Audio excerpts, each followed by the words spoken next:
వృషభ రాశి వారికి రవి కన్యా రాశిలోకి ప్రవేశించడం ద్వారా వీళ్ళకి పంచమ స్థానంలో ప్రవేశించడం అనేది జరుగుతుందంటే వీళ్ళకి కానీ చూసుకున్నప్పుడు ఈ పంచమ స్థాన ఫలితాలు కానీ చూసుకుంటే వీళ్ళకి ముఖ్యంగా కాస్త అంటే వీళ్ళకి మానసికమైన విచారణ అనేది ఉంటుంది.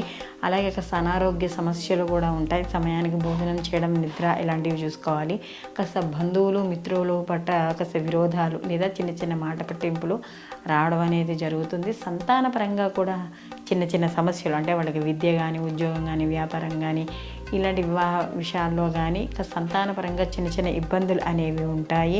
అలాగే కాస్త శారీరకంగా కాస్త ఓపిక తగ్గినట్టుగా అనిపించడం, అలాగే స్థిరమైన ఆలోచనలు లేకపోవడం, మాటిమాటికి ఆలోచనలు మార్పు చేసుకోవడం, ఇంట్లో కూడా చిన్న చిన్న మాట పట్టింపులు రావడం అనేది జరుగుతుంది. కాబట్టి వీళ్ళు ఈ యొక్క సెప్టెంబర్ మాసంలో ఈ యొక్క రవి మార్పు ఏదైతే ఉందో ఈ మార్పుని ద్వారా శుభ ఫలితాలు పొందాలనుకుంటే ప్రతిరోజు కూడా సూర్య నమస్కారాలు చేసుకోవడం, అలాగే సూర్యుడికి సంబంధించిన స్తోత్రాలు పారాయణ చేసుకోవడం ద్వారా వీళ్ళు మరిన్ని మంచి ఫలితాలు పొందడం అనేది జరుగుతుంది.